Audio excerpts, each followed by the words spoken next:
Hi dear students, 5ാം ക്ലാസ്സിൻ്റെ social സയൻസിലെ 8ാമത്തെ chapter 2 ക്ലാസ്സുകൾ already നമ്മൾ എടുത്തു കഴിഞ്ഞു. ഇത് 3ാമത്തെ ക്ലാസ്സാണ്. ഈ ഒരു ക്ലാസ്സിൽ നമ്മൾ സ്റ്റാർട്ട് ചെയ്യുന്നത് page number 142 crop diversity of Kerala എന്ന് തുടങ്ങുന്ന ഈ ഒരു ഭാഗം മുതലാണ്. ക്രോപ്പ് ഡൈവേഴ്സിറ്റി ഓഫ് കേരള എന്ന് വെച്ചാൽ കേരളത്തിൻ്റെ വിള വൈവിധ്യം എന്ന് പറയാം. ഒരുപാട് വിളകൾ, ഒരുപാട് ക്രോപ്സ് നമ്മൾ കേരളത്തിൽ കൃഷി ചെയ്യുന്നുണ്ട്. കേരളത്തിൽ കൃഷി പൊതുവെ കുറഞ്ഞു വരികയാണെങ്കിൽ കൂടി നമ്മൾ പലതരത്തിലുള്ള ക്രോപ്സ് കേരളത്തിൽ കൃഷി ചെയ്യുന്നുണ്ട്. അപ്പോൾ അതുമായി ബന്ധപ്പെട്ടുകൊണ്ടുള്ളൊരു കാര്യമാണ് ഇവിടെ നമ്മൾ പറയുന്നത്. സോ നമുക്ക് സ്റ്റാർട്ട് ചെയ്യാം. Observe the pictures of some crops found in different regions of Kerala. അപ്പോൾ കേരളത്തിലെ വ്യത്യസ്തമായ ഭൂപ്രദേശങ്ങളിൽ കൃഷി ചെയ്യുന്ന ചില ക്രോപ്സിൻ്റെ ചിത്രങ്ങളാണ് ഇവിടെ കൊടുത്തിട്ടുള്ളത്. അപ്പോൾ നിങ്ങൾക്ക് ഇവിടെ കാണാം, ഒരു 4 ചിത്രങ്ങളാണ് കാണാൻ പറ്റുക. ഈ 4 ചിത്രങ്ങൾ ഏതൊക്കെയാണ്? ഒന്നാമത്തെ പിക്ചർ നോക്കുമ്പോൾ നമുക്ക് കാണാം നെൽകൃഷിയാണ്, അല്ലേ? പാഡി കൾട്ടിവേഷനാണ്, അല്ലെങ്കിൽ കൾട്ടിവേഷൻ ഓഫ് റൈസ് ആണ് നമുക്കത് മനസ്സിലാക്കാൻ സാധിക്കുന്നത്. അതേപോലെ ഈ ഒരു പിക്ചർ നോക്കുകയാണെങ്കിൽ അത് റബ്ബറാണ്, റബ്ബർ മരങ്ങളാണ്. അതേപോലെ താഴെയുള്ളത് കോക്കനട്ട് ട്രീസ് ആണ്. ഇതൊരു ടീ പ്ലാന്റേഷൻ ആണ്, അല്ലേ? അതായത് തേയിലത്തോട്ടമാണ്. അപ്പോൾ ഇങ്ങനെയുള്ള ഒരു ക്രോപ്പ് ഡൈവേഴ്സിറ്റിയെ കാണിക്കുന്ന ഒരു 4 ചിത്രങ്ങൾ ഇവിടെ കൊടുത്തിട്ടുണ്ട്. എന്തൊക്കെയാണ് ബാക്കി കാര്യങ്ങൾ നമുക്ക് നോക്കാം. Which are the crops shown in the picture? നമ്മൾ ഓൾറെഡി ഐഡൻറ്റിഫൈ ചെയ്ത് കഴിഞ്ഞു. ഏതൊക്കെയാണെന്നുള്ള കാര്യം നമ്മൾ പറഞ്ഞു കഴിഞ്ഞു. Identify the physiographical divisions in which each of these crops is cultivated. നമ്മളോട് പറയാണ്, നിങ്ങളോട് ആവശ്യപ്പെടുന്ന കാര്യം എന്താണ്? ഈ പറയുന്ന 4 ക്രോപ്സും ഏതൊക്കെ ഫിസിയോഗ്രഫിക് ഡിവിഷനിൽ, ഏതൊക്കെ ഭൂപ്രകൃതി വിഭാഗങ്ങളിലാണ് കൃഷി ചെയ്യുന്നത്. നമ്മൾ പഠിച്ചല്ലോ കഴിഞ്ഞ ക്ലാസ്സുകളായിട്ട്. ഹൈലാൻഡും മിഡ്ലാൻഡും കോസ്റ്റൽ ഏരിയയൊക്കെ നമ്മൾ പഠിച്ചു. അപ്പോൾ ഹൈലാൻഡിലാണോ, മിഡ്ലാൻഡിലാണോ, കോസ്റ്റൽ ഏരിയയിലാണോ ഈ പറഞ്ഞ ഓരോ ക്രോപ്സും കൃഷി ചെയ്യുന്നത് എന്നാണ് ചോദ്യം. നമുക്ക് നോക്കാം. അത് ഈ ചോദ്യങ്ങൾ പരിചയപ്പെടാം. അതിനൊക്കെയുള്ള ഉത്തരങ്ങൾ നമുക്ക് ഈ പാഠഭാഗത്ത് തന്നെ പഠിക്കാനുണ്ട്. രണ്ടാമതായിട്ട് ചോദിക്കുന്നു, why is tea not cultivated in all topographic sections in Kerala? കേരളത്തിൻ്റെ എല്ലാ ഭൂപ്രകൃതിയിലും ഈ പറയുന്ന തേയില കൃഷി ചെയ്യാത്തത് എന്തുകൊണ്ടാണ്? നമുക്ക് അറിയാലോ, നമ്മുടെ നാട്ടിലൊന്നും ഒരുപക്ഷെ ഈ തേയില, എന്നല്ല, നമ്മുടെ നാട്ടിലൊന്നും ഈ തേയില കൃഷി കാണാറില്ല. അതിനുള്ള കാരണം, തേയില കൃഷി പ്രധാനമായി നമ്മൾ കാണുക എവിടെയാണ്? നമ്മൾ വയനാട്, ഇടുക്കിയൊക്കെ പോലെയുള്ള ഉയർന്ന ഹൈ റേഞ്ചസിൽ പോകുന്ന സമയത്താണ് നമ്മൾ പലപ്പോഴും ഇങ്ങനത്തെ കാഴ്ചകൾ കാണാറുള്ളത്. അപ്പോൾ നമുക്ക് നോക്കാം തേയില എവിടെയാണ് കൃഷി ചെയ്യുന്നൊക്കെ നമുക്ക് നോക്കാം. അതേപോലെ rubber cultivation is generally not seen in coastal area. തീരപ്രദേശത്ത് ഈ തേയിലൻ്റെ കാര്യം പറഞ്ഞതുപോലെ റബ്ബർ കൾട്ടിവേഷൻ്റെ കാര്യം പറയുമ്പോൾ അത് എവിടെ നമ്മൾ കാണാറില്ല?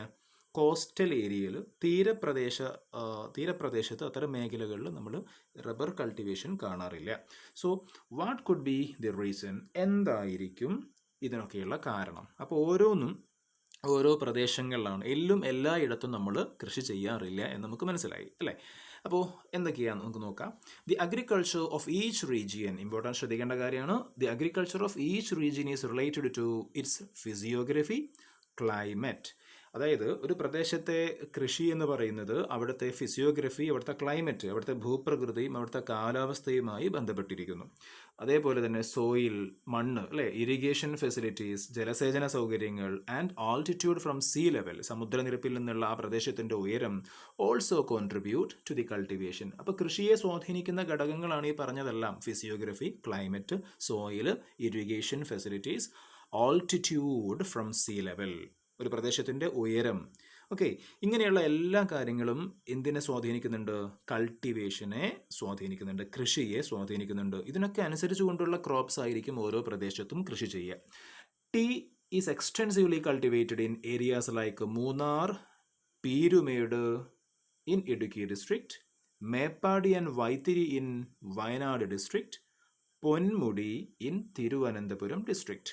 അപ്പോൾ കേരളത്തിൽ നമ്മൾ നേരത്തെ പറഞ്ഞല്ലോ ടീ കൾട്ടിവേഷൻ എവിടെയുള്ളതെന്നൊക്കെ ചോദിച്ചിരുന്നു, അല്ലേ? അപ്പോൾ ടീ കൾട്ടിവേഷൻ പ്രധാനമായും, അല്ലെങ്കിൽ തേയിലത്തോട്ടങ്ങൾ കേരളത്തിൽ ഏറ്റവും കൂടുതൽ കാണപ്പെടുന്നത് ഈ പറഞ്ഞ പ്രദേശങ്ങളാണ്. ഏതൊക്കെ പ്രദേശങ്ങളാണ്? മൂന്നാർ, പീരുമേട് തുടങ്ങിയിട്ടുള്ള ഇടുക്കിയിലെ പ്രദേശങ്ങൾ. അതേപോലെ മേപ്പാടി, വൈത്തിരി പോലെയുള്ള വയനാട്ടിലെ പ്രദേശങ്ങൾ. അതേപോലെ തിരുവനന്തപുരം ജില്ലയിൽ പൊന്മുടി പോലെയുള്ള പ്രദേശങ്ങൾ. അപ്പോൾ ഈ രൂപത്തിൽ ചില ഉയർന്ന ഹൈ റേഞ്ചസിൽ മാത്രമാണ് കേരളത്തിൽ നമ്മൾ എന്ത് കാണുന്നത്, കേരളത്തിൽ നിന്നല്ല എവിടെയും, ഇന്ത്യയിൽ എവിടെയും ഇത്തരം ഹൈ റേഞ്ചസിലാണ് നമ്മൾ, ഉയർന്ന പ്രദേശങ്ങളിലാണ് നമ്മൾ ഈ പറയുന്ന ടീ കൾട്ടിവേഷൻ, ടീ പ്ലാന്റേഷൻസ് കാണാറുള്ളത്. ഇനി അതോടൊപ്പം തന്നെ അടുത്ത സെൻറ്റൻസ് നോക്കിയാൽ നമുക്ക് കാണാം, paddy cultivation is wide spread in Palakkad district and Kuttanad. കേരളത്തിൽ നെൽകൃഷി കൂടുതലും കാണുന്ന എവിടെയാണ്? പാലക്കാടും അതേപോലെ കുട്ടനാട്. ആലപ്പുഴയിലെ കുട്ടനാട് പ്രദേശവും അതേപോലെ പാലക്കാട് ജില്ലയുടെ ഭാഗങ്ങളിലൊക്കെയാണ് കേരളത്തിൽ ഏറ്റവും കൂടുതൽ നെൽകൃഷി നമ്മൾ കാണുന്നത്. നിങ്ങളോട് ആവശ്യപ്പെടുകയാണ്, observe and list out the major crops grown in your area. നിങ്ങളുടെ നാട്ടിൽ, നിങ്ങളുടെ പ്രദേശത്ത്, നിങ്ങളുടെ ലൊക്കാലിറ്റിയിൽ ഏറ്റവും കൂടുതൽ എന്ത് കൃഷിയാണുള്ളത് എന്ന് കണ്ടെത്തി അവിടെ ലിസ്റ്റ് ചെയ്യാൻ വേണ്ടി പറയുന്നുണ്ട്. അത് നിങ്ങൾ ചെയ്യേണ്ട കാര്യമാണ്. നിങ്ങളുടെ പരിസരത്ത് എന്ത് ക്രോപ്സ് ആണ് പൊതുവെ കാണാറുള്ളത് അത് നോക്കി നിങ്ങളവിടെ എഴുതാം. ടെക്സ്റ്റ് ബുക്കിൽ ഒന്ന് മാർക്ക് ചെയ്താൽ മതി. ഇനി fertile soil and abundant rainfall provide ideal conditions for the variety of crops in Kerala. കേരളത്തിൽ പലതരത്തിലുള്ള ക്രോപ്സ് കൃഷി ചെയ്യപ്പെടുന്നുണ്ട്, പലതരത്തിലുള്ള വിളകൾ കൃഷി ചെയ്യുന്നുണ്ട്. അതിനുള്ള കാരണം എന്താ? abundant rainfall, ധാരാളമായി നമുക്ക് എന്ത് കിട്ടുന്നുണ്ട്? ധാരാളം മഴ കിട്ടുന്നുണ്ട്. അതേപോലെ തന്നെ ഫെർട്ടൈൽ സോയിൽ, ആദ്യം പറഞ്ഞ കാര്യം ഫെർട്ടൈൽ സോയിലാണ്, നല്ല വളക്കൂറുള്ള മണ്ണ് ഇവിടെയുണ്ട്, ധാരാളം മഴ കിട്ടുന്നുണ്ട്. ഇതൊക്കെ ഉള്ളത് കൊണ്ട് തന്നെ ഇവിടെ വെറൈറ്റി ഓഫ് ക്രോപ്സ് നമ്മൾ കൾട്ടിവേറ്റ് ചെയ്യുന്നുണ്ട്, പലതരത്തിലുള്ള വിളകൾ കൃഷി ചെയ്യുന്നുണ്ട്. The cold climate experienced due to the high altitude above sea level and the sloping topography create favorable condition for the cultivation of crops like tea, cardamom, coffee, pepper, etc. in highland region. അപ്പോൾ നമ്മൾ പ്രധാനമായിട്ട് പറയാൻ പോകുന്നത് ഹൈലാൻഡിൽ, അതേപോലെ mid ലാൻഡിൽ, അതേപോലെ coastal ഏരിയയിൽ അഥവാ low land അല്ലേ, ഈ പ്രദേശം, ഈ 3 ഫിസിയോഗ്രഫിക് ഡിവിഷനിലും പ്രധാനമായും എന്തൊക്കെ കൃഷിയാണ് ചെയ്യുന്നത് നമ്മൾ പറയാൻ പോവുകയാണ്. അപ്പോൾ ഈ പാരഗ്രാഫിൽ എന്ത് പറഞ്ഞു? ഹൈലാൻഡിലെ കൃഷിയെ പറ്റി പറഞ്ഞു. ഒന്നുകൂടി നോക്കാം. ഹൈലാൻഡിലെ കാര്യം, ആ സെൻറ്റൻസ് ഒന്നുകൂടി നമ്മൾ വായിക്കുകയാണ്. The cold climate experienced due to the high altitude above sea level. അതായത് സമുദ്രനിരപ്പിൽ നിന്ന് ഉയർന്ന പ്രദേശമായതുകൊണ്ട് തന്നെ അനുഭവപ്പെടുന്ന അത്യാവശ്യം തണുപ്പുള്ള കാലാവസ്ഥ. അതേപോലെ ഇത് സ്ലോപ്പിംഗ് ടോപ്പോഗ്രഫി, ചെരിഞ്ഞ ഒരു ഭൂപ്രകൃതി. നമുക്കറിയാലോ, കേരളത്തിൻ്റെ, നമ്മൾ കഴിഞ്ഞ ക്ലാസ്സിലൊക്കെ പറഞ്ഞിട്ടുണ്ട്, ഇതിപ്പോൾ നമ്മുടെ കേരളമാണെങ്കിൽ ആ കേരളത്തിൻ്റെ ഒരു ഷേപ്പ് എന്ന് പറയുന്നത് ഈ രൂപത്തിൽ ഒരു സ്ലോപ്പാണ്, അഥവാ ഈസ്റ്റ് ഭാഗത്തുനിന്ന് വെസ്റ്റ് ഭാഗത്തിലേക്ക് ഒരു സ്ലോപ്പാണ് കേരളത്തിനുള്ളത്. ഓക്കെ, കേരളത്തിൻ്റെ ഈ ഭാഗത്താണ് എന്ത്? ഹൈലാൻഡ് എന്ന് പറയുന്നത്. അതിൻ്റെ ഇടയിൽ മിഡ് ലാൻഡും ഏറ്റവും താഴെ ലോ ലാൻഡും. അപ്പോൾ ഹൈലാൻഡിൽ നിന്ന് ലോ ലാൻഡിലേക്കൊരു സ്ലോപ്പ്, ഈസ്റ്റ് നിന്ന് വെസ്റ്റിലേക്കൊരു സ്ലോപ്പാണ് കേരളത്തിൻ്റെ പിന്നെ ഒരു ഭൂപ്രകൃതി. ആ രൂപത്തിലുള്ളത് നമ്മൾ കഴിഞ്ഞ ക്ലാസ് പറഞ്ഞിട്ടുണ്ട്. അതൊന്നും കൂടി ഞാൻ ഓർമ്മിപ്പിച്ചതാണ്. ആ കാര്യങ്ങൾ ക്ലിയർ ചെയ്യാം. ഓക്കെ, അപ്പോൾ ഈ sloping topography create A favourable condition for the cultivation of. അപ്പോൾ ഈ പറഞ്ഞിട്ടുള്ള ഉയർന്ന പ്രദേശം ആയതുകൊണ്ടും അതേപോലെ തന്നെ അവിടെ തണുപ്പാണ്, അപ്പോൾ ആ തണുപ്പുള്ളത് കൊണ്ടും അതേപോലെ തന്നെ ഒരു സ്ലോപ്പിംഗ് ടോപ്പോഗ്രഫി ആയതുകൊണ്ടും തന്നെ അവിടെ പ്രധാനമായിട്ടും ഈ പറയുന്ന കൃഷികൾ എന്തൊക്കെ? ടീ, തേയില, അതേപോലെ തന്നെ കോഫി. ടീ ആൻഡ് കോഫി അത് ഒരുമിച്ച് പറയുന്നതാണ് നല്ലത്. അപ്പോൾ തേയിലയും കാപ്പിയും അതേപോലെ കോഫിയും, അതേപോലെ തന്നെ കാഡമം, ഏലം, ഏലക്കായ അല്ലേ, പെപ്പർ എന്താ, കുരുമുളക്. അപ്പോൾ ഇങ്ങനെയൊക്കെയുള്ള സ്പൈസസും ടീ, കോഫി, അതേപോലെ മറ്റ് സ്പൈസസും ഒക്കെയാണ് പ്രധാനമായിട്ടും, സുഗന്ധവ്യഞ്ജനങ്ങളൊക്കെയാണ് പ്രധാനമായിട്ടും ഹൈലാൻഡിൽ etcetera in the highland region, ഈ ഹൈലാൻഡിൽ അല്ലെങ്കിൽ ഉയർന്ന പ്രദേശങ്ങളിൽ കൃഷി ചെയ്യുന്നത് പ്രധാനമായിട്ടും ഇത്തരം വിളവുകളാണ് അല്ലെങ്കിൽ ഇത്തരം ക്രോപ്സ് ആണ്. ഇനി the topography and soil characteristics contribute to the crop diversity in the midland. മിഡ്ലാൻഡിൻ്റെ കാര്യം നമ്മൾ പറയുകയാണ്. The topography and soil characteristics contribute to the crop diversity in the midland. അതായത് ഭൂപ്രകൃതിയും മണ്ണിൻ്റെ സവിശേഷതകളൊക്കെ മിഡ്ലാൻഡിലെ ക്രോപ്പ് ഡൈവേഴ്സിറ്റിക്ക് കാരണമാവുന്നുണ്ട്. എന്തൊക്കെയാണ് മിഡ്ലാൻഡിലെ പ്രധാനപ്പെട്ട ക്രോപ്പ് ഡൈവേഴ്സിറ്റീസ് എന്ന് പറയുന്നത്? Along with tubers such as tapioca, colocasia and yams, banana as well as rubber cultivation are widespread in midlands. അപ്പോൾ മിഡ്ലാൻഡിൽ പ്രധാനമായിട്ടും എന്തൊക്കെ കൃഷിയാണ്? പ്രധാനമായിട്ടും അവിടെയുള്ളത് ട്യൂബേഴ്സ്, കിഴങ്ങ് വർഗ്ഗങ്ങളായിട്ടുള്ള ടാപ്പിയോക്ക, അതായത് മരച്ചീനി, കൊലക്കേഷ്യ എന്ന് വെച്ചിട്ടുണ്ടെങ്കിൽ എന്താ, നമ്മുടെ ഈ ചേമ്പ് എന്ന് പറയും. അതേപോലെ യാംസ്, ചേന, അതേപോലെ ബനാന, എന്താ ബനാന അറിയാലോ അല്ലേ, പഴം. അതേപോലെ തന്നെ as well as rubber cultivation, റബ്ബറിൻ്റെ കൃഷിയും റബ്ബർ തോട്ടങ്ങളും ഒക്കെ നമ്മൾ പ്രധാനമായിട്ടും കാണുന്നത് എവിടെയാണ്? മിഡ് ലാൻഡിലാണ് എന്നാണ് ഇവിടെ പറയുന്നത്. അപ്പോൾ പ്രധാനമായിട്ടും എന്തൊക്കെയാണ്? Tubers such as tapioca, colocasia and yams, banana, rubber, ഇതെല്ലാമാണ് മിഡ് ലാൻഡിൽ പ്രധാനമായിട്ടും കാണുന്നത്. റബ്ബറിൻ്റെ കാര്യം പറയുമ്പോൾ ഒറ്റ കാര്യം കൂടെ അവിടെ പ്രത്യേകം എടുത്ത് പറയുന്നുണ്ട്. Kerala is the largest producer of rubber in India. ഇന്ത്യയിൽ തന്നെ ഏറ്റവും കൂടുതൽ റബ്ബർ പ്രൊഡ്യൂസ് ചെയ്യുന്ന സ്റ്റേറ്റ് എന്ന് പറയുന്നത്, റബ്ബർ കൃഷി ചെയ്യുന്ന സംസ്ഥാനം എന്ന് പറയുന്നത് നമ്മുടെ കേരളമാണ് എന്നുകൂടി ഇവിടെ പ്രത്യേകം ഓർത്തു വെക്കേണ്ടതാണ്. ഇനി the presence of alluvial soil in the coastal area is suitable for paddy cultivation. അപ്പോൾ ഹൈലാൻഡ് പറഞ്ഞു കഴിഞ്ഞു, മിഡ്ലാൻഡ് പറഞ്ഞു കഴിഞ്ഞു, ഇനി കോസ്റ്റൽ ഏരിയയിലേക്ക് വരുമ്പോൾ the presence of alluvial soil, എക്കൽ മണ്ണിൻ്റെ പ്രസൻസ്, എക്കൽ മണ്ണിൻ്റെ സ്വാധീനം കോസ്റ്റൽ ഏരിയ എന്ന് പറയുന്ന പ്രദേശത്തെ ഈ നെൽകൃഷിക്ക് അനുയോജ്യമാക്കി മാറ്റുന്നു. ഓക്കെ, പാഡി കൾട്ടിവേഷൻ ആണ്, നെൽകൃഷിയാണ് ഈ കോസ്റ്റൽ ഏരിയയിൽ ഏറ്റവും പ്രധാനപ്പെട്ട ഒരു ക്രോപ്പ് എന്ന് പറയുന്നത്. അതേപോലെ the saline soil here is favourable for the abundant growth of coconuts. അപ്പോൾ ഇവിടുത്തെ കോസ്റ്റൽ ഏരിയയിലെ മണ്ണിൻ്റെ പ്രത്യേകത അത് സെലൈൻ സോയിലും കൂടിയാണ്. എന്താ സെലൈൻ സോയിൽ എന്ന് വെച്ചിട്ടുണ്ടെങ്കിൽ നല്ല ഈ ഉപ്പിൻ്റെ അംശമുള്ള മണ്ണാണ് സെലൈൻ സോയിൽ എന്ന് പറയുന്നത്. അപ്പോൾ പിന്നെ അതുകൊണ്ട് തന്നെ ഈ ഉപ്പ് രസമുള്ള മണ്ണായതുകൊണ്ട് തന്നെ അത് എന്തിനും കൂടി അനുയോജ്യമാണ്, കോക്കനട്ട് അഥവാ നാളികേരം അല്ലേ, അഥവാ തെങ്ങ്. ഓക്കെ, തെങ്ങിൻ്റെ കൃഷിക്കും അനുയോജ്യമാണ് ഈ മണ്ണെന്ന് മനസ്സിലാക്കാം. The back waters are used for fish farming. അതേപോലെ തന്നെ ഈ കോസ്റ്റൽ ഏരിയൻ്റെ ഭാഗമായിട്ടുള്ള ബാക്ക് വാട്ടേഴ്സ്, കായലുകൾ കേന്ദ്രീകരിച്ചുകൊണ്ട് എന്തും നടക്കുന്നുണ്ട്, മത്സ്യകൃഷിയും നടക്കുന്നുണ്ട്. മത്സ്യകൃഷിക്ക് ഉപയോഗിക്കുന്നുണ്ട് അവിടെയുള്ള ബാക്ക് വാട്ടേഴ്സ്, കായലുകളൊക്കെ. അപ്പോൾ പ്രധാനമായിട്ടും ഈ 3 ഫിസിയോഗ്രാഫിക് ഡിവിഷനിലും ഏതൊക്കെയാണ് എന്ന് നമ്മൾ പറഞ്ഞു കഴിഞ്ഞു. അപ്പോൾ ഏറ്റവും അവസാനം പറഞ്ഞത് ഏതാണ്? ഏറ്റവും അവസാനം പറഞ്ഞത് ലോ ലാൻഡ് അല്ലെങ്കിൽ കോസ്റ്റൽ ഏരിയയിലത്തെ കാര്യമാണ്. കോസ്റ്റൽ ഏരിയയിലത്തെ കാര്യങ്ങൾ എന്താണ്? പ്രധാനമായിട്ടും അവിടെ പാഡി കൾട്ടിവേഷനാണ് നമ്മൾ പറഞ്ഞു, പാഡി കൾട്ടിവേഷനാണ്. അതേപോലെ തന്നെ അവിടുത്തെ സലൈൻ സോയിൽ ആയതുകൊണ്ട് അത് എന്തിനു കാരണമാവുന്നുണ്ട്? കോക്കനട്ടിൻ്റെ അല്ലെ കൃഷിക്ക് കാരണമാവുന്നുണ്ട്. അതേപോലെ അവിടുത്തെ ബാക്ക് വാട്ടേഴ്സ് കേന്ദ്രീകരിച്ചുകൊണ്ട് ഫിഷ് ഫാമിങ്ങും അവിടെ നടക്കുന്നുണ്ട് എന്ന് നമ്മൾ പറഞ്ഞു കഴിഞ്ഞു. അപ്പോൾ ഇവിടെ ഒരു ചെറിയ ചോദ്യമൊക്കെ ഉണ്ട്. ചോദ്യം ഉത്തരം ഓൾറെഡി നമ്മൾ പറഞ്ഞു കഴിഞ്ഞതാണ്. Identify and complete the list with the essential factors that come together to ensure the agricultural prosperity of an area. അതായത് ഒരു പ്രദേശത്തെ കാർഷിക പുരോഗതി ഉണ്ടാവണമെങ്കിൽ, അഗ്രികൾച്ചറൽ പ്രോസ്പെരിറ്റി ഉണ്ടാവണമെങ്കിൽ എന്തെല്ലാം ഫാക്ടേഴ്സ് ഒത്തുചേരാനുണ്ട് എന്നാണ് ചോദ്യം. എന്തൊക്കെ ഫാക്ടേഴ്സ് ഉണ്ട്? സ്യൂട്ടബിൾ ടോപ്പോഗ്രഫി ആയിരിക്കണം, ഫെർട്ടൈൽ സോയിൽ ആയിരിക്കണം, അതേപോലെ ഇറിഗേഷൻ ഫെസിലിറ്റീസ് വേണം അല്ലേ, ജലസേചന സൗകര്യങ്ങൾ വേണം. ഞാനിവിടെ എഴുതുന്നില്ല, ഞാൻ പറയുന്നേ ഉള്ളൂ, നിങ്ങൾക്ക് അവിടെ ആഡ് ചെയ്യാം. ഇറിഗേഷൻ ഫെസിലിറ്റീസ് വേണം, അതേപോലെ ഫേവറബിൾ ക്ലൈമറ്റ് ആയിരിക്കണം, അതേപോലെ റെയിൻഫോൾ വേണം, എക്സെട്ര. അപ്പോൾ ഈ രൂപത്തിൽ ഒരുപാട് ഫാക്ടേഴ്സ് ഒരുമിച്ച് ചേരുമ്പോഴാണ് ഒരു പ്രദേശത്ത് കൃഷി കൂടുതൽ എന്ത് ചെയ്യുക, മെച്ചപ്പെടുക.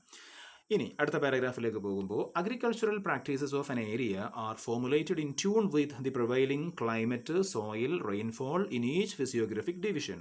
നമ്മൾ മുകളിൽ പറഞ്ഞ കാര്യം തന്നെയാണ്. ഒരു പ്രദേശത്തിൻ്റെ അഗ്രികൾച്ചറൽ പ്രാക്ടീസസ്, ഒരു പ്രദേശത്തെ കാർഷിക പ്രവർത്തനങ്ങൾ തീരുമാനിക്കപ്പെടുന്നത് അവിടുത്തെ ക്ലൈമറ്റും സോയിലും റെയിൻഫോളും ഫിസിയോഗ്രഫിക് ഡിവിഷനും എല്ലാം നോക്കിയിട്ടാണ്. ഓരോന്നിനും അനുസരിച്ചാണ് അവിടുത്തെ കൃഷി നടക്കുക.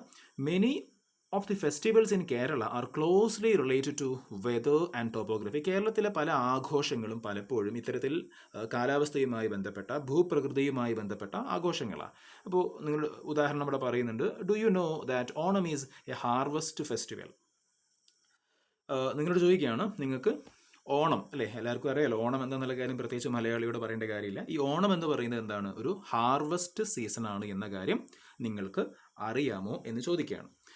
അതോടൊപ്പം തന്നെ ഈ ഓണത്തോടൊപ്പം തന്നെ മലയാളികളുടെ പ്രധാനപ്പെട്ട മറ്റൊരു ആഘോഷമാണ് ഇത് വിഷു എന്ന് പറയുന്നത് അല്ലേ. കണി കണ്ട് തുടങ്ങുന്ന അങ്ങനെയുള്ള ഈ ഒരു ഒരുപാട് ആചാരങ്ങളും ഒരുപാട് രീതികളും ഒക്കെ ഈ വിഷുവുമായി ബന്ധപ്പെട്ടുണ്ട്. അതേപോലെ കണി കാണുക, അതേപോലെ തന്നെ പടക്കം പൊട്ടിക്കുക എന്നൊക്കെയുള്ള വിഷുവുമായി ബന്ധപ്പെട്ട ചില ഓർമ്മകളാണ്. അതൊക്കെ നമുക്ക് അറിയുന്ന കാര്യം. അപ്പോൾ ഈ വിഷു എന്ന് പറയുന്നതും എന്താണ്, ടെക്സ്റ്റ് ബുക്ക് പറയുന്നുണ്ട്. Similarly Vishu is also associated with harvest. ഈ വിളവെടുപ്പുമായി ബന്ധപ്പെട്ട ഒരു ആഘോഷം തന്നെയാണ് വിഷു എന്നും പറയുന്നുണ്ട്. അതോടൊപ്പം തന്നെ examples of celebrations related to weather and topography include boat races, bull race held in the water bodies of Kerala after the monsoon season. ഇതേപോലെ തന്നെ മറ്റു ചില ഉദാഹരണങ്ങൾ പറയുകയാണ്. കൃഷിയുമായി ബന്ധപ്പെട്ട, അഗ്രികൾച്ചറുമായി ബന്ധപ്പെട്ട ചില വെതറുമായി ബന്ധപ്പെട്ട, കാലാവസ്ഥയുമായി ബന്ധപ്പെട്ട ഒക്കെ മറ്റു ചില ആഘോഷങ്ങളും കേരളത്തിലുള്ള ആഘോഷങ്ങളും പറയുകയാണ്. അപ്പോൾ ഉദാഹരണം ഒന്ന് സ്ക്രീനിൽ നിങ്ങൾ കാണുന്നത് പോലെ ഈ ബോട്ട് റേസ് ആണ് അല്ലേ, അതായത് വള്ളംകളി മത്സരങ്ങളാണ്, ബോട്ട് റേസ് മത്സരങ്ങളാണ്. നിങ്ങൾ കണ്ടിട്ടുണ്ട്, നേരിട്ട് കണ്ടവരുണ്ടാവാം, വീഡിയോസ് കണ്ടവരുണ്ടാവാം, ഒക്കെ ഉണ്ടാവാം. അതേപോലെ തന്നെ മറ്റൊന്നാണ് ബുൾ റേസ് അല്ലേ, കാളപൂട്ട് മത്സരങ്ങൾ. ബുൾ റേസ് എന്ന് വെച്ചാൽ കാളപൂട്ട് മത്സരങ്ങളാണ്. ഓക്കെ, അപ്പോൾ ഇങ്ങനെയുള്ള ആഘോഷങ്ങൾ പലതും, കേരളത്തിൽ നടക്കുന്ന ഇത്തരം ആഘോഷങ്ങൾ പലതും നമ്മുടെ ഈ പറയുന്ന ആഘോഷങ്ങൾ പലതും നമ്മുടെ കൃഷിയുമായി ബന്ധപ്പെട്ട, നമ്മുടെ ക്ലൈമറ്റുമായി ബന്ധപ്പെട്ട, ടോപ്പോഗ്രഫിയുമായി ബന്ധപ്പെട്ട ഫെസ്റ്റിവൽസ് ആണ് എന്നാണ് ഇവിടെ പറയുന്നത്. ഓക്കെ, അപ്പോൾ ഓണം പോലെ തന്നെ Vishu is also associated with harvest, അല്ലെ, വിളവെടുപ്പുമായി ബന്ധപ്പെട്ട ഒരു ആഘോഷം തന്നെയാണ് അതും. അതേപോലെ തന്നെ ബോട്ട് റേസ്, ബുൾ റേസ് എല്ലാം നമ്മളിപ്പോൾ പറഞ്ഞു കഴിഞ്ഞ കാര്യമാണ്. അപ്പോൾ ഇതെല്ലാം തന്നെ ഇതേപോലെ നിങ്ങളോട് പറയുന്നു ഫൈൻഡ് ഔട്ട് സിമിലർ എക്സാമ്പിൾസ്, ഇതേപോലെ കൂടുതൽ ഉദാഹരണങ്ങൾ കണ്ടെത്താൻ വേണ്ടി നിങ്ങളോട് പറയുകയാണ്. ഓക്കെ, അപ്പോൾ നമ്മുടെ കൃഷിയുമായി ബന്ധപ്പെട്ട, ഹാർവെസ്റ്റുമായി ബന്ധപ്പെട്ട, വെതറുമായി ബന്ധപ്പെട്ട, ക്ലൈമറ്റുമായി ബന്ധപ്പെട്ട, ടോപ്പോഗ്രഫിയുമായി ബന്ധപ്പെട്ട ഒരുപാട് ഫെസ്റ്റിവൽസ്, അതേപോലെ തന്നെ ഒരുപാട് സെലിബ്രേഷൻസ് നമ്മുടെ നാട്ടിലുണ്ട്. ചില എക്സാമ്പിൾസ് മാത്രമാണ് ഇപ്പം നമ്മൾ പറഞ്ഞത്. ഇനി അടുത്ത പേജിലേക്ക് പോകുമ്പോൾ മറ്റൊരു ടോപ്പിക്കിലേക്ക് കിടക്കുകയാണ്, എംപ്ലോയ്മെൻറ്റ് ഡൈവേഴ്സിറ്റി ഇൻ കേരള.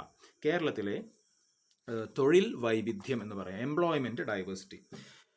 അതായത് ഇതുവരെ നമ്മൾ പറഞ്ഞത് കൃഷിയെ പറ്റിയാണല്ലോ. കൃഷി മാത്രമല്ലല്ലോ ഒരു എംപ്ലോയ്മെൻറ്റ്, ഒരു ജോലി എന്ന് പറയുന്നത് കൃഷി മാത്രമല്ല. അപ്പോൾ അങ്ങനെയുള്ള കാര്യങ്ങൾ നോക്കുകയാണ്. We have already discussed that A variety of agricultural activities are carried out in each physiographic condition.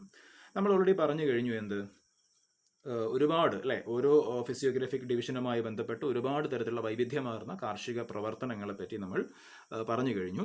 Is agriculture the only employment that the people of Kerala R engaged in? കൃഷി മാത്രമാണോ കേരളത്തിലെ ജനങ്ങൾ ഏർപ്പെട്ട ജോലി എന്ന് പറയുന്നത്? കൃഷി മാത്രമാണോ? ഒരിക്കലുമല്ല, അല്ലേ. What are the employments prevalent in your area? നിങ്ങളുടെ പ്രദേശത്ത് പ്രധാനമായിട്ടും എന്തൊക്കെ തൊഴിലുകളാണ്, ജോലികളാണ് ഉള്ളതെന്നാണ് ചോദ്യം. വളരെ സിമ്പിളായ ഒരു ക്വസ്റ്റ്യനാണ്. നിങ്ങളുടെ നാട്ടിൽ എന്തൊക്കെ ജോലികളുണ്ട്, നിങ്ങളുടെ ഫാമിലിയിൽ, നിങ്ങളുടെ വീട്ടിൽ ഓരോരുത്തരും ചെയ്യുന്ന ജോലികൾ എന്തൊക്കെയാണ്, അത് തന്നെ നോക്കിയാൽ മതിയാവും. അപ്പോൾ എന്തൊക്കെ ജോലികളുണ്ട്? ഒരുപാട് ജോലികൾ നമ്മുടെയൊക്കെ നാട്ടിലുണ്ട്, അല്ലേ. പിന്നെ ഈ പറയുന്ന കൃഷി കൂടാണ്ട് ബിസിനസ് ഉണ്ട്, ടീച്ചിങ് ഉണ്ട്, കൺസ്ട്രക്ഷൻ വർക്കുകളുണ്ട്, ഡ്രൈവിംഗ് ഉണ്ട്, അങ്ങനെ ഒരുപാട് ഉദാഹരണങ്ങളുണ്ട്. നിങ്ങൾക്ക് അവിടെ ആഡ് ചെയ്യാവുന്നതാണ്. Business, teaching, construction work, driving, etcetera.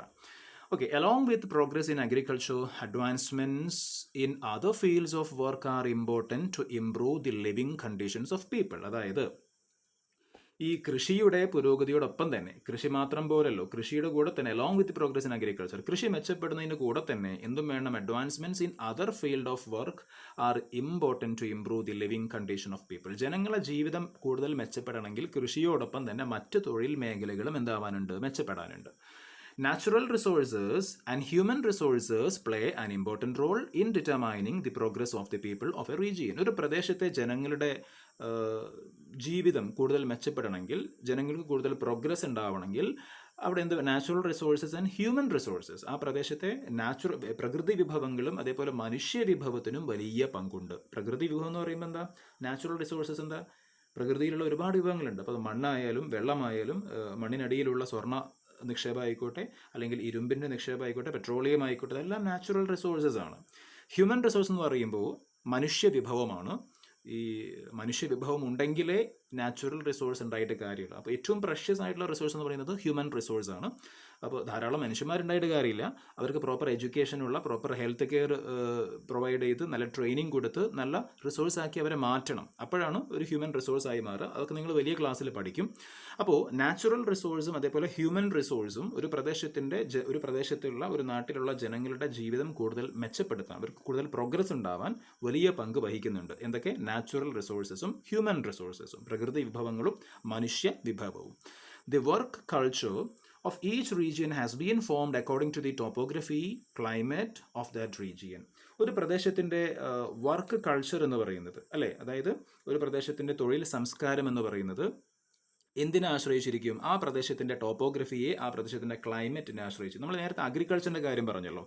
ഒരു പ്രദേശത്തെ കൾട്ടിവേഷൻ എങ്ങനെയാണ്? അവിടുത്തെ ടോപ്പോഗ്രഫി, അവിടുത്തെ സോയിൽ, അവിടുത്തെ ക്ലൈമറ്റ്, അവിടുത്തെ പിന്നെന്താ പറയുക, റെയിൻഫോളിൻ്റെ അളവ്, ഇങ്ങനത്തെ പല കാര്യങ്ങളും നോക്കിയാണ് ഒരു പ്രദേശത്ത് കൃഷി ചെയ്യുക. എന്നതുപോലെ തന്നെ ഒരു പ്രദേശത്തെ വർക്ക് കൾച്ചർ, ഒരു പ്രദേശത്തെ തൊഴിൽ സംസ്കാരം എന്ന് പറയുന്നത് ആ പ്രദേശത്തിൻ്റെ ടോപ്പോഗ്രഫിയും അവിടുത്തെ ക്ലൈമറ്റും എല്ലാം അതിനെ വല്ലാതെ ഇൻഫ്ലുവൻസ് ചെയ്യുന്നുണ്ട്. ഇപ്പോൾ ഇവിടെ ചില പേരുകൾ പറയുന്നു. Husk threshing. എന്താ ഹസ്ക് ത്രഷിങ് എന്ന് ചെയ്യുകയാണെങ്കിൽ താഴെ ചിത്രമുണ്ട്. ഇതാണ് ഈ പറഞ്ഞിട്ടുള്ള ഹസ്ക് ത്രഷിങ്. തൊണ്ട് തല്ലുക എന്ന് പറയുന്നത്. തൊണ്ട് തല്ലൽ എന്തിനാണ്? അത് ചകിരി എടുത്ത് കയർ നിർമ്മാണത്തിൻ്റെ ആവശ്യത്തിന് വേണ്ടിയുള്ള ഒരു പ്രവർത്തനമാണത്. ഓക്കെ. അതേപോലെ തന്നെ റോപ്പ് പിക്കിംഗ്, കയറ് പിരിക്കുക, രണ്ടും പിന്നെ ഈ പറഞ്ഞിട്ടുള്ള കയർ നിർമ്മാണവുമായി ബന്ധപ്പെട്ട കാര്യമാണ്. സോ ഹസ്ക് ത്രഷിംഗ്, തൊണ്ട് തള്ളൽ, അതേപോലെ റോപ്പ് പിക്കിംഗ്, കയറ് പിരിക്കൽ ഇൻ ബാക്ക് വാട്ടർ ഷോസ്, എവിടെ, കായലോര പ്രദേശങ്ങളിൽ.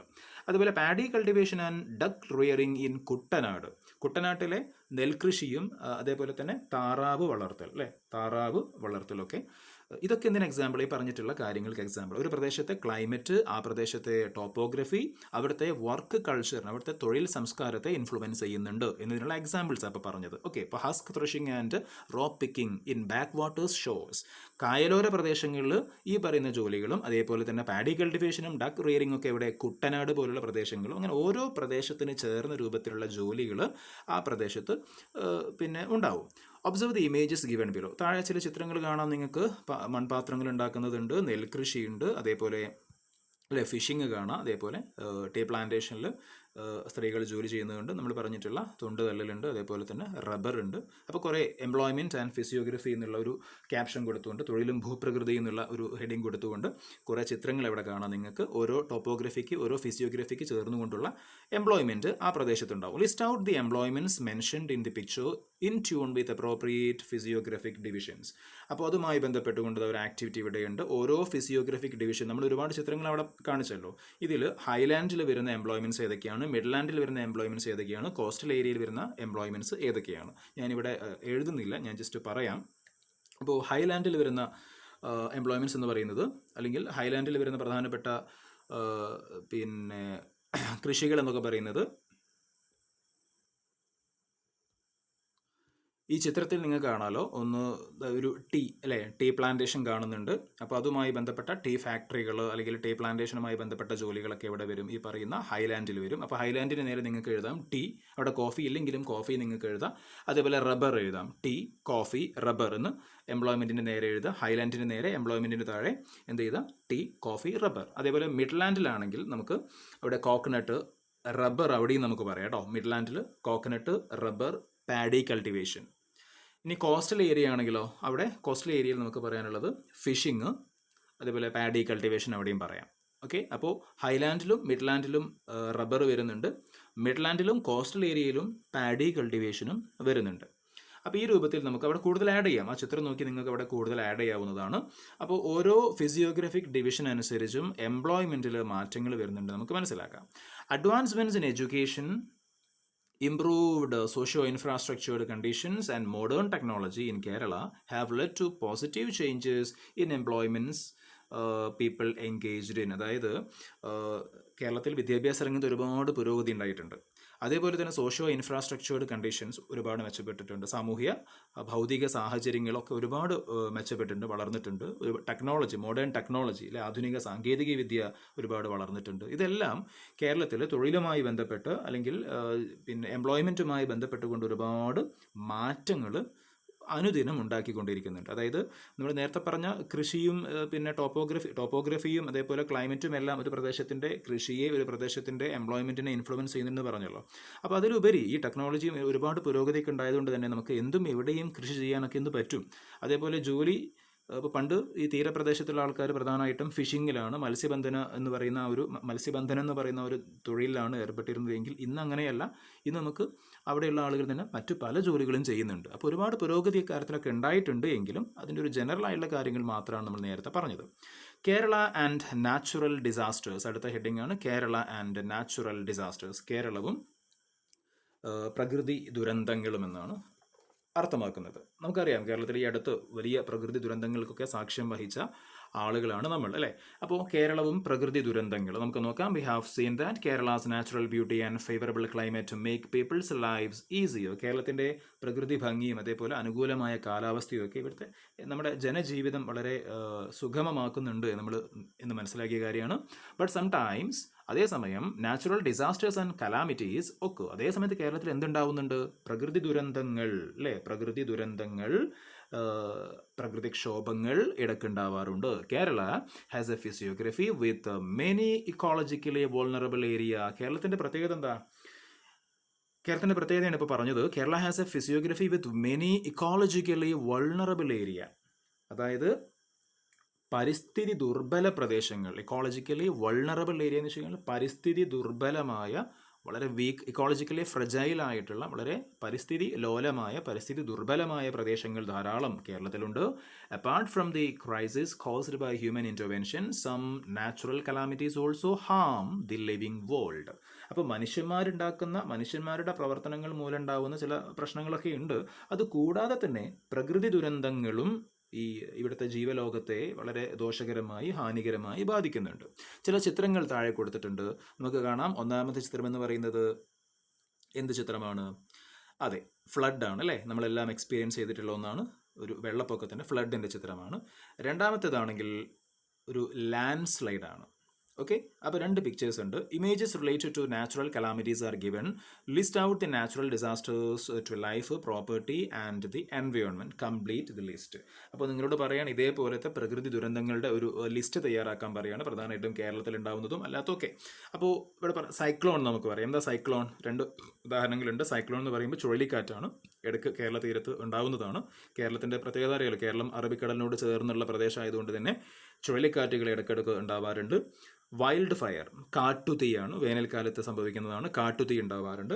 അതേപോലെ തന്നെ നമുക്ക് ഫ്ലഡ് പറയാം. നിങ്ങളിവിടെ എഴുതി ചേർക്കുക: flood, tsunami, land slide, earth quake. Okay, flood, tsunami, land slide, earth quake, ഭൂകമ്പം. ഇതൊക്കെ പ്രധാനമായിട്ടും കേരളത്തിലുണ്ടാവുന്ന, അല്ലെങ്കിൽ പൊതുവേ ലോകത്തിൻ്റെ പല ഭാഗത്തും ഉണ്ടാവുന്ന നാച്ചുറൽ കലാമിറ്റീസ് ആണ്, പ്രകൃതി ദുരന്തങ്ങളാണ്, ക്ഷോഭങ്ങളാണ്. So what are natural disaster? എന്താണ് പ്രകൃതി ദുരന്തങ്ങൾ എന്ന് വെച്ചാൽ? എന്താണ് പ്രകൃതി ദുരന്തങ്ങൾ? Natural disasters are natural phenomena that endanger life, property and environment. അതായത് ഈ ജീവനും സ്വത്തിനും പരിസ്ഥിതിക്കുമൊക്കെ അപകടകരമായിട്ടുള്ള പ്രകൃതി പ്രതിഭാസങ്ങളാണ്, നാച്ചുറൽ ഫെനോമിന ആണ്, അല്ലെങ്കിൽ പ്രകൃതി പ്രതിഭാസങ്ങളാണ് ഈ പറയുന്ന നാച്ചുറൽ ഡിസാസ്റ്റേഴ്സ്, പ്രകൃതി ദുരന്തങ്ങൾ. ഓക്കെ, നമ്മുടെ ജീവനും സ്വത്തിനും പരിസ്ഥിതിക്കും, endanger life, property and environment, ഇതിനൊക്കെ അപകടം ഉണ്ടാക്കുന്ന നാച്ചുറൽ ഫെനോമിന, പ്രകൃതി പ്രതിഭാസങ്ങളെ നമ്മൾ എന്ത് വിളിക്കുന്നു? നാച്ചുറൽ ഡിസാസ്റ്റേഴ്സ് എന്ന് വിളിക്കുന്നു. Such natural calamities adversely affect humans and other living beings. മനുഷ്യനെ മാത്രമല്ല മറ്റ് ജീവജാലങ്ങളെയെല്ലാം ഇത്തരം പ്രകൃതി ദുരന്തങ്ങൾ ബാധിക്കാറുണ്ട്. The tsunami in 2004 cost huge damage in Kerala. കേരളത്തിൽ 2004 ഉണ്ടായിട്ടുള്ള സുനാമി കേരളത്തിൻ്റെ തീരത്ത് വലിയ നാശനഷ്ടങ്ങൾ ഉണ്ടാക്കിയിട്ടുള്ള ഒന്നായിരുന്നു. നിങ്ങൾക്ക് അതിനെപ്പറ്റി മുതിർന്നവരോട് ചോദിച്ചാൽ അറിയാൻ വേണ്ടി സാധിക്കുമെന്ന് അവിടെ പറയുന്നു. 2004 സുനാമിയെ പറ്റി നിങ്ങൾക്ക് യൂട്യൂബിലൊക്കെ സെർച്ച് ചെയ്താലും അതുമായി ബന്ധപ്പെട്ട വീഡിയോസൊക്കെ കാണാവുന്നതാണ്. അപ്പോൾ അടുത്ത പേജിലേക്ക് പോകുമ്പോൾ നിങ്ങൾക്ക് ഇവിടെ കാണാം വീണ്ടും കുറച്ച് ചിത്രങ്ങളുണ്ട്. 2019 കവളപ്പാറ എന്ന് പറയുന്ന സ്ഥലത്തുണ്ടായ ലാൻഡ് സ്ലൈഡാണ്. കവളപ്പാറ എന്ന് പറയുന്നത് മലപ്പുറം ജില്ലയിലാണ്. മലപ്പുറം ജില്ലയിലെ കവളപ്പാറയിലുണ്ടായ ചില ലാൻഡ് സ്ലൈഡിൻ്റെ ദൃശ്യങ്ങളാണ് കാണുന്നത്. അതേപോലെ 2020 ഇടുക്കി ജില്ലയിൽ പെട്ടിമുടിയിലുണ്ടായിട്ടുള്ള പെട്ടിമുടി എന്ന് പറയുന്ന സ്ഥലത്തുണ്ടായിട്ടുള്ള ലാൻഡ് സ്ലൈഡിൻ്റെ ചിത്രങ്ങളാണ് അവിടെയുള്ളത്. ഇതൊക്കെ ഈ 2024 വയനാട്ടിലെ മുണ്ടക്കൈ ചൂരൽമല ദുരന്തം നമ്മളെല്ലാവരും കണ്ടതാണ്. അതിൻ്റെ ഒരു ഇമ്പാക്റ്റ്, അതിൻ്റെ ഒരു ആഘാതം എത്രത്തോളമാണ് നമ്മൾ കണ്ടതാണ്. ദൃശ്യങ്ങൾ കൃത്യമായി, അതിൻ്റെ വീഡിയോസും അതിൻ്റെ ഒരുപാട് ചിത്രങ്ങളൊക്കെ നമ്മൾ ഈ അടുത്ത് കണ്ടതാണ്. ഇപ്പോഴും ചർച്ച ചെയ്യപ്പെട്ടുകൊണ്ടിരിക്കുന്ന ഒരു ദുരന്തമാണത്. അപ്പോൾ ആ ഒരു ദുരന്തത്തിന് മുന്നേ ഇറങ്ങിയ ടെക്സ്റ്റ് ബുക്ക് ആയതുകൊണ്ടാണ് കേരളത്തിൽ മുമ്പുണ്ടായിട്ടുള്ള വലിയ ലാൻഡ് സ്ലൈഡ്സ് ആയിട്ടുള്ള കവളപ്പാറ ലാൻഡ് സ്ലൈഡും പെട്ടിമുടി ലാൻഡ് സ്ലൈഡും ഇവിടെ ചിത്രങ്ങളായി കൊടുത്തിട്ടുള്ളത്. ഒരു പക്ഷേ ഈ ഒരു ടെക്സ്റ്റ് ബുക്ക് ഇറങ്ങുന്നത് അടുത്ത വർഷമായിരുന്നെങ്കിൽ തീർച്ചയായിട്ടും ഇതിനൊക്കെ പകരം നമ്മുടെ പുസ്തകത്തിൽ ഉണ്ടാവുക വയനാട്ടിലെ ദുരന്തമായിരിക്കും. കാരണം അത്രത്തോളം വലിയൊരു ദുരന്തമാണ്, ലാൻഡ് സ്ലൈഡാണ് വയനാട്ടിൽ ഉണ്ടായിട്ടുള്ളത്. അപ്പോൾ വയനാട്ടിലെ ദൃശ്യങ്ങൾ പ്രത്യേകിച്ച് ഞാൻ കാണിക്കേണ്ടതില്ല, എന്നാലും ചില ചിത്രങ്ങൾ ഞാൻ ഷെയർ ചെയ്യുകയാണ്. വയനാട്ടിലെ ചൂരൽമല മുണ്ടക്കൈ പ്രദേശത്തുണ്ടായിട്ടുള്ള ആ ഒരു വലിയ ദുരന്തത്തിൻ്റെ ചില ഓർമ്മ ചിത്രങ്ങളാണ് ഞാനിവിടെ ഷെയർ ചെയ്യുന്നത്. അതുമായി ബന്ധപ്പെട്ട ഒരുപാട് വാർത്തകളും ദിവസങ്ങളോളം അതുമായി ബന്ധപ്പെട്ട വാർത്തകളൊക്കെ നമ്മൾ TV-യിൽ ധാരാളമായി കണ്ടവരാണ്. ഓക്കെ, അപ്പോൾ ടെക്സ്റ്റ് ബുക്കിലേക്ക് തന്നെ പോവാം. The major floods in Kerala in 2018, landslides in Kavalappara in 2019 and Pettimudi in 2020 and also Churalmala Mundakai in 2024 have made life difficult for the people in those areas. അപ്പോൾ ഇത്തരം ദുരന്തങ്ങൾ ഉണ്ടാകുമ്പോൾ സ്വാഭാവികമായിട്ടും ആ പ്രദേശത്തെ ജനങ്ങളുടെ ജീവിതം എന്താവും, ആകെ ഒരുപാട് പ്രയാസത്തിലായി മാറും. നമുക്കറിയുന്ന കാര്യമാണ്. Disaster management and mitigation. അപ്പോൾ ഇങ്ങനെയുള്ള ദുരന്തങ്ങൾ ഉണ്ടാകുമ്പോൾ എന്ത് അത്യാവശ്യമാണ്? ഡിസാസ്റ്റർ മാനേജ്മെൻറ്റ് അത്യാവശ്യമാണ്. ഡിസാസ്റ്റർ മാനേജ്മെൻറ്റ് ആൻഡ് മിറ്റിഗേഷൻ, ദുരന്ത നിവാരണവും ദുരന്ത ലഘൂകരണവും ആവശ്യം. ഇപ്പോൾ ഫ്ലഡ് ഉണ്ടാകുമ്പോൾ, സുനാമി ഉണ്ടാകുമ്പോൾ നമുക്കതിനെ തടയാൻ പറ്റില്ല, അല്ലേ? അതിൻ്റെ ആഘാതം കുറയ്ക്കാനേ പറ്റും. നമ്മുടെ ചില പ്രവർത്തനങ്ങൾ കാരണം നമുക്ക് എന്ത് ചെയ്യാൻ പറ്റും? അതിൻ്റെ ഇമ്പാക്റ്റ് കുറയ്ക്കാൻ പറ്റും. ഉദാഹരണം പറയുകയാണെങ്കിൽ, ഇപ്പോൾ നല്ല കനത്ത മഴ പെയ്യാൻ സാധ്യതയുണ്ട് എന്ന് മുന്നറിയിപ്പ് കിട്ടുകയാണെങ്കിൽ അപകട മേഖലകളിൽ നമ്മൾ മാറി താമസിക്കുമ്പോൾ സ്വാഭാവികമായിട്ടും നമുക്ക് അപകടം ഒഴിവാക്കാൻ പറ്റും, അല്ലേ? ദുരന്തം ഒന്ന് കുറയ്ക്കാൻ പറ്റും. അപ്പോൾ ഈ രൂപത്തിൽ ഡിസാസ്റ്റർ മാനേജ്മെൻറ്റ് ആൻഡ് മിറ്റിഗേഷൻ, ദുരന്ത നിവാരണവും അതേപോലെ ലഘൂകരണവും എന്നാണ് അതിൻ്റെ അർത്ഥം വരുന്നത്. ഒരു കൊളാഷ് കൊടുത്തിട്ടുണ്ട്, വളരെ പെട്ടെന്ന് നമുക്ക് വായിച്ചു പോകും. എന്താ കൊളാഷ്? ആദ്യത്തെ കൊളാഷിൽ പറയുന്നത് collection of relief resources all over the region. നാടെങ്ങും ദുരിതാശ്വാസ വിഭവ സമാഹരണം. Volunteers to lend a helping hand during disaster. ദുരന്തമുഖങ്ങളിൽ കൈത്താങ്ങുമായി സന്നദ്ധ പ്രവർത്തകർ. Young people at the forefront in cleaning operations. Flood victims back to their homes. ശുചീകരണ പ്രവർത്തനങ്ങളിലൊക്കെ യുവജനങ്ങൾ മുന്നിട്ടിറങ്ങി. അങ്ങനെ പ്രളയബാധിതർ വീടുകളിലേക്ക് മടങ്ങി. Fisherfolk in the face of disaster with boats, അല്ലേ? ഈ കടലിൻ്റെ മക്കൾ ബോട്ടുകളുമായി ദുരന്തമുഖത്ത്. Coordinated activities of various departments of government. സർക്കാരിൻ്റെ വിവിധ വകുപ്പുകളുടെ ഏകോപിപ്പിച്ചുള്ള പ്രവർത്തനങ്ങൾ. ഓക്കെ, അപ്പോൾ ഇങ്ങനെയുള്ള ഒരു കൊളാഷ് നമ്മൾ കണ്ടു. The news collage given shows how Kerala face 2018 flood. 2018 ഫ്ലഡിനെ നമ്മൾ എങ്ങനെ അതിജീവിച്ചു എന്ന് കാണിക്കുന്ന ചില വാർത്താ തലക്കെട്ടുകളുടെ ഒരു കൊളാഷാണ് നമ്മൾ ഇപ്പോൾ നോക്കിയിട്ടുള്ളത്. Kerala joint hands for relief and rescue operations. Keralam ആ ഒരു സമയത്ത് എന്ത് ചെയ്തിട്ടുണ്ട്? ദുരിതാശ്വാസ രക്ഷാപ്രവർത്തനങ്ങൾക്കായി കേരളം ഒരുമിച്ച് നിന്നു, ഒരുമിച്ച് കൈകോർത്ത് പ്രവർത്തിച്ചിട്ടുണ്ട്. As A result of the joint efforts of various government departments, voluntary organisations, youth, traders and fisherman, the severity of this major natural disaster has been mitigated. അല്ലേ? നമ്മൾ ജീവിക്കുന്ന ഈ ഒരു കാലഘട്ടത്തിലുണ്ടായ കേരളം ഫേസ് ചെയ്ത ഏറ്റവും വലിയൊരു ഫ്ലഡായിരുന്നു 2018 ഫ്ലഡ്. അപ്പോൾ ഈ ഒരു ഫ്ലഡിൽ നിന്നും നമ്മൾക്ക് കയറാൻ പറ്റിയത് ഈ പറഞ്ഞതുപോലെ joint efforts of various organisations and persons, അല്ലെ? ഒരുപാട് സ്ഥാപനങ്ങളും ഒരുപാട് വ്യക്തികളുമൊക്കെ ഒരുമിച്ച് പ്രവർത്തിച്ചത് കൊണ്ടാണ്. അവിടെ ഗവൺമെൻറ് ഡിപ്പാർട്ട്മെൻറ്റ്സ് ഉണ്ട്, വോളണ്ടറി ഓർഗനൈസേഷൻസ് ഉണ്ട്, യുവാക്കളുണ്ട്, കച്ചവടക്കാരുണ്ട്, മത്സ്യബന്ധന തൊഴിലാളികളുണ്ട്. എല്ലാവരും ഒരുമിച്ച് നിന്ന് പ്രവർത്തിച്ചത് കൊണ്ടാണ് നമുക്ക് അതിൻ്റെ ഒരു ഇമ്പാക്റ്റ് കുറയ്ക്കാൻ സാധിച്ചത്. Can you identify any volunteer who got involve in the flood relief work in your locality? നിങ്ങളുടെ പ്രദേശത്ത് ഇത്തരത്തിൽ ഈ ഫ്ലഡ് റിലീഫുമായി ബന്ധപ്പെട്ടുകൊണ്ട് വോളണ്ടിയറായി പ്രവർത്തിച്ച ആരെങ്കിലും നിങ്ങൾക്കറിയാമോ? നിങ്ങളുടെ ഫാമിലിയിലോ നിങ്ങളുടെ വീട്ടിലോ നിങ്ങൾ അയൽപ്പക്കത്തോ ആരെങ്കിലും ഉണ്ടെങ്കിൽ enquire and learn their experience. അവരോട് കാര്യങ്ങൾ ചോദിച്ച് ആ അനുഭവങ്ങളെപ്പറ്റി ചോദിച്ച് മനസ്സിലാക്കാൻ വേണ്ടി പറയുകയാണ്. അപ്പോൾ ഇതോടെ ശരിക്കും ഈ ഒരു ചാപ്റ്റർ ഇവിടെ കഴിയാണ്. ഓക്കെ, താഴെയുള്ളതെല്ലാം എന്താണ്? അഡീഷണൽ ആയിട്ടുള്ള എക്സ്ട്രാ റീഡിങ്ങിൻ്റെ അഡീഷണൽ റീഡിങ്ങിനുള്ള എക്സാമിന് വരാത്ത കാര്യങ്ങളാണ് താഴെയുള്ള ബോക്സുകളെല്ലാം. ഓക്കെ, അതുകൊണ്ട് നമുക്കത് നിർബന്ധമായിട്ടും ഇങ്ങനെ ക്ലാസ്സിൽ എടുത്തു പോകേണ്ട കാര്യമില്ല, ജസ്റ്റ് ഒന്ന് വായിക്കേണ്ട കാര്യം മാത്രമേ ഉള്ളൂ. ഇവിടെ പറയുന്നത് what sort of preparations are to be made in advance for the prevention and mitigation of disasters. അതായത് ദുരന്ത നിവാരണത്തിനും ദുരന്ത ലഘൂകരണത്തിനുമായി എന്തൊക്കെ മുന്നൊരുക്കങ്ങൾ നമ്മൾ നടത്തേണ്ടതുണ്ടെന്നാണ്. അപ്പോൾ പ്രധാനമായിട്ടും ഒരു 3 തരത്തിലുള്ള ഒരു 3 സ്റ്റേജ് ആയിട്ടുള്ള പ്രിപ്പറേഷൻസാണ് പറയുന്നത്. ഒന്ന് പ്രീ ഡിസാസ്റ്റർ മാനേജ്മെൻറ്റ് മെഷർ, അതായത് ദുരന്തം ഉണ്ടാവുന്നതിന് മുമ്പ് ദുരന്തപൂർവ്വ നിവാരണ പ്രവർത്തനങ്ങളാണ്. രണ്ടാമത്തേത് റെസ്ക്യൂ ഓപ്പറേഷൻ ഡ്യൂറിങ് ഡിസാസ്റ്റർ, ദുരന്തം ഉണ്ടാവുന്ന സമയത്ത് ദുരന്ത സമയത്തെ രക്ഷാപ്രവർത്തനങ്ങളാണ്. മൂന്നാമത്തെ എന്ന് പറയുന്നത് പോസ്റ്റ് ഡിസാസ്റ്റർ റീഹാബിലിറ്റേഷൻ, ദുരന്തമുണ്ടായ ശേഷമുള്ള പ്രവർത്തനങ്ങളാണ്, ദുരന്താനന്തര പ്രവർത്തനങ്ങളാണ്. അപ്പോൾ അതിലെന്തൊക്കെയാണെന്നുള്ള കാര്യം നിങ്ങൾ വായിച്ചു നോക്കാം, ഡൗട്ട്സ് നിങ്ങൾക്ക് താഴെ ചോദിക്കാം. അതേപോലെ തന്നെ കേരളത്തിൽ ഇങ്ങനെയുള്ള ദുരന്തങ്ങൾ ഉണ്ടാകുമ്പോൾ അതിൻ്റെ ഈ പറയുന്ന government departments and systems working for the management and mitigation of natural disasters, ഈ പ്രകൃതി ദുരന്തങ്ങളുടെ നിവാരണത്തിനും ലഘൂകരണത്തിനുമൊക്കെ ആയിട്ട് പ്രവർത്തിക്കുന്ന സർക്കാർ വകുപ്പുകളും സംവിധാനങ്ങളും ഏതൊക്കെയാണ്? Kerala revenue disaster management department, state disaster management authority, district disaster management authority, disaster risk analysis cell, land and disaster management institute. ഇങ്ങനെ ഒരുപാട് സ്ഥാപനങ്ങൾ, ഒരുപാട് ഗവൺമെൻറ് സ്ഥാപനങ്ങൾ ഡിസാസ്റ്റർ മാനേജ്മെൻറ്റുമായി ബന്ധപ്പെട്ടുകൊണ്ട് നമ്മുടെ നാട്ടിൽ പ്രവർത്തിക്കുന്നുണ്ട് എന്ന് മനസ്സിലാക്കാം. അപ്പോൾ ഈ ചാപ്റ്റർ നമ്മളിവിടെ കൺക്ലൂഡ് ചെയ്യുകയാണ്. എന്തെങ്കിലും ഡൗട്ട്സ് ഉണ്ടെങ്കിൽ നിങ്ങൾക്ക് താഴെ ചോദിക്കാവുന്നതാണ്. Okay, thank U.